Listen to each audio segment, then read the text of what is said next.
Bonjour mes amis, un bonjour à tous, que Dieu, dans son infinie miséricorde, grandeur et gloire, vienne habiter au-dedans de chacun de vous, dans la personne du Saint-Esprit, pour faire de chacun d'entre vous la lumière dans ce monde, pour faire de chacun de vous une source de vie, de paix, de joie, la source qui va engendrer vie pour toute l'éternité. Si vous ne comprenez pas trop bien ce langage, il n'y a pas de souci. Quand vous recevrez le Saint-Esprit, vous allez comprendre et vous allez être la propre source de bénédiction. C'est la volonté de Dieu pour chacun d'entre nous. Mais ce que moi j'aimerais parler, que vous sachiez, c'est que Jésus a dit ainsi. Et là, vous comprendrez pourquoi votre vie ne développe pas, pourquoi votre vie ne sort pas d'être toujours la même chose. Jésus a dit ainsi: je suis la lumière du monde.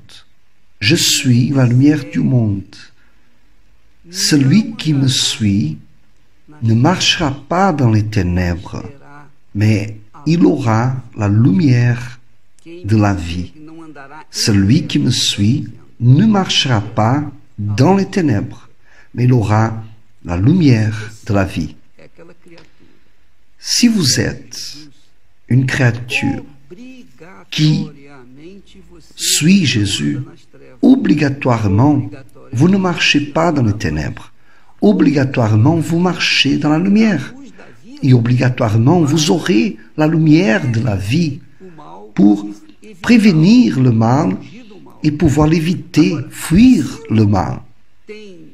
Mais s'il n'y a pas cette lumière, cette illumination, si le Seigneur Jésus n'est pas suivi par vous, c'est sûr que vous allez échouer. N'ayez pas de doute, parce qu'il est la lumière. Si on ne le suit pas, c'est sûr qu'on va marcher dans les ténèbres et que la personne va tomber dans un trou, va trébucher, va vivre de trou en trou, de trébuchement en trébuchement. Et c'est la vie ainsi de beaucoup de monde, parce qu'ils suivent une religion, ils suivent une certaine doctrine, ils suivent à tout et à tous, mais ils ne suivent pas au Seigneur Jésus. Mais là vous dites: mais évêque, je suis de l'Église, je suis dans l'Église, fidèle, dans l'Église universelle, mais ma vie n'est pas encore comme j'aimerais qu'elle soit. Et elle ne peut même pas être, parce que vous considérez votre venue dans l'Église universelle sans considérer le Seigneur Jésus. Marcher dans la lumière, qui est suivre le Seigneur Jésus, veut dire obéir à sa parole. Si vous obéissez à la parole du Seigneur Jésus, vous le suivez.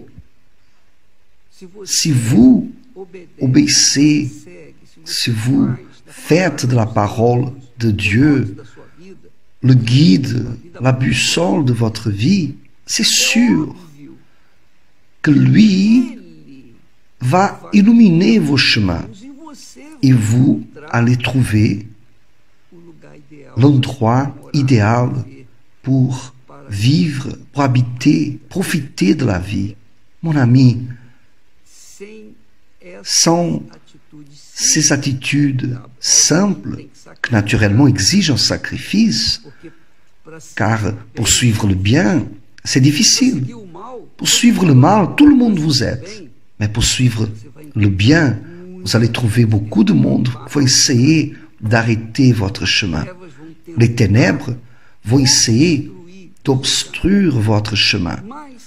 Mais si vous êtes fidèle, loyal, sincère, et vous restez dans l'obéissance à la parole du Seigneur Jésus, alors vous pouvez être sûr que la lumière de la parole de Dieu va vous guider et vous aurez la lumière de la vie dans votre vie, guidant tous vos pas. Et je peux vous parler cela comme un témoin de mon Seigneur, du Seigneur Jésus, parce que ça fait presque 57 ans que je fais la même chose. Ça fait presque 57 ans que je sers mon Seigneur Jésus. Même devant des luttes, les combats, la haine que beaucoup de gens ont à cause des préjugés vis-à-vis de ma personne, même ayant tant de barrières, affrontant tant de barrières, et qu'on va continuer d'affronter jusqu'à la fin, nous sommes en train de prévaloir. Vous savez pourquoi? Parce que nous suivons ses paroles à lui, ses conseils. Par exemple, hier, on parlait au sujet du pardon. Donc, ceci est un secret. Lorsque on trouve les personnes qu'on essaye de mettre des bâtons dans nos roues, c'est sûr que nous qui sommes humains, car on n'est pas de fer, c'est sûr qu'on s'irrite, on s'énerve, on dit des choses qui n'est pas bon, on se met en colère. C'est là la réalité. Mais pour faire en sorte que ces sentiments de colère, de rage ne puissent dominer au-dedans de nous, vous savez qu'est-ce que je fais? Je prie pour ceux qui ont essayé de me faire du mal, qui ont essayé de barrer mon chemin, qui ont essayé de mettre des pièges sur notre chemin.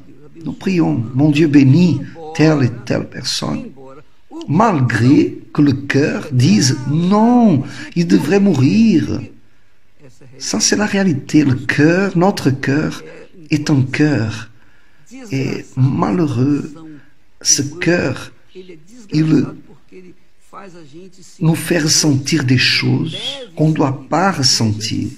Et si on ressent ces choses, et on suit ces inclinations du cœur, on est perdu.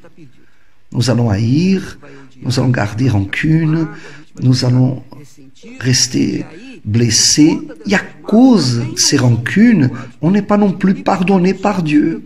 Et parce qu'on n'est pas pardonné par Dieu, on n'est pas en paix. Et si on n'est pas en paix, tout ce qu'on fait va échouer. C'est là est la réalité.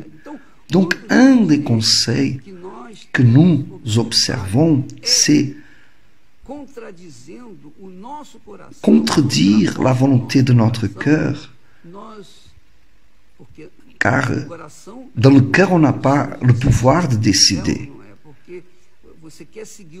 Vous voulez suivre un chemin et le cœur va s'incliner, pencher vers un autre chemin pour que vous fassiez ce que vous ne devez pas faire. Mais notre pensée, notre intellect est libre et nous avons le droit de choisir le bien ou le mal, d'obéir au lieu de désobéir. Donc, dans ma tête, j'obéis à la parole de Jésus.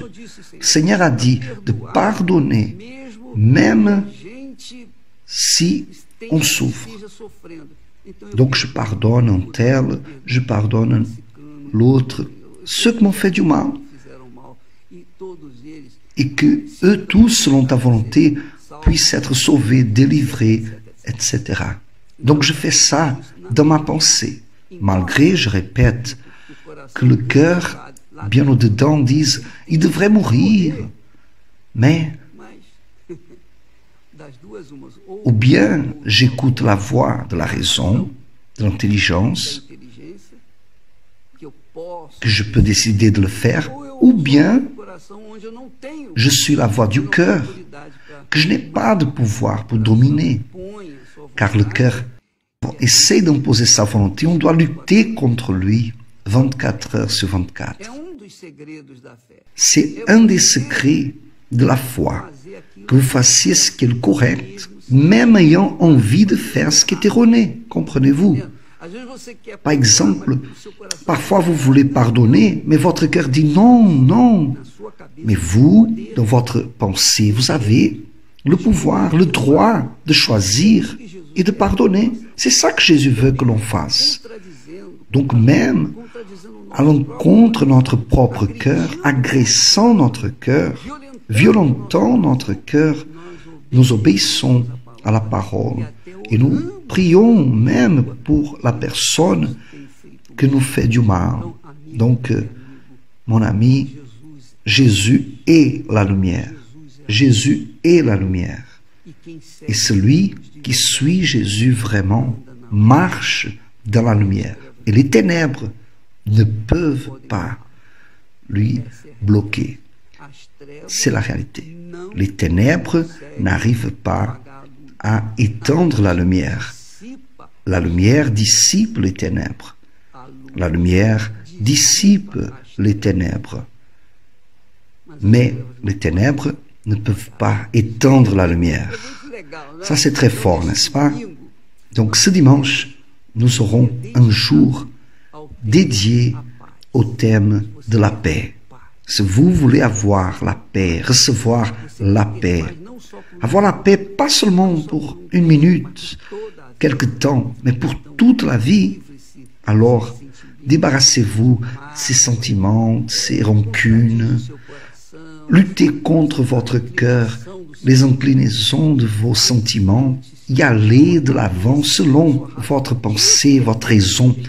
Ceci est la foi intelligente. La foi intelligente s'en sert de la raison, de l'intelligence pour faire ce qui est correct, pour opter par ce qui est correct et tourner le dos à ce qui est erroné. Donc, lorsqu'on lit ces paroles de Jésus, cela remplit notre être de joie parce que il a dit « Je suis la lumière du monde ». Celui qui me suit ne marchera pas dans les ténèbres. En d'autres mots, celui qui ne me suit pas, celui qui n'obéit pas à ma parole, il marche dans les ténèbres. Et marchant dans les ténèbres, il va qu'échouer. Ce n'est pas une question de chance ou de malchance, pas une question de jalousie, rien de cela. C'est une question que vous voyez si vous marchez dans la lumière ou vous marchez dans les ténèbres. Et cela ne dépend que de vous. Lorsque vous suivez Jésus, vous marchez en lumière. Si vous ne suivez pas Jésus, même si vous suivez une bonne religion, une bonne église, mais si vous ne suivez pas Jésus, alors vous allez marcher dans les ténèbres. Et voici la différence entre les brebis et les cabris, entre le blé et l'ivraie, entre ce qui est bon et ce qui est mauvais. Si vous êtes une personne intelligente, parce que nous sommes tous intelligents, mais si vous êtes intelligent jusqu'au point d'utiliser cette intelligence et appliquer cette intelligence sur la parole dans votre vie, alors vous allez marcher dans la lumière. Mais si vous, malgré être une personne intelligente, vous ne voulez pas choisir par suivre la parole de Dieu, alors vous allez continuer de marcher dans les ténèbres et votre vie sera toujours ce qu'elle a été jusqu'à présent. Et vous comprenez ce que je dis. Que Dieu vous bénisse et que dimanche, on aille dans cette grande foi. Toutes les églises universelles, nous allons prier, délivrant les personnes qui n'arrivent pas à se débarrasser de son cœur, n'arrivent pas à arrêter d'être sourdes vis-à-vis de la voix du cœur. Donc on va prier pour vous dans ce sens-là. Et je crois que le Seigneur Jésus va faire une grande délivrance. Quand vous commencerez à lire la Bible et à obéir, vous allez commencer à marcher dans la lumière. Et la lumière va illuminer vos chemins et elle va vous montrer le plan de la vie abondante que Jésus veut vous donner.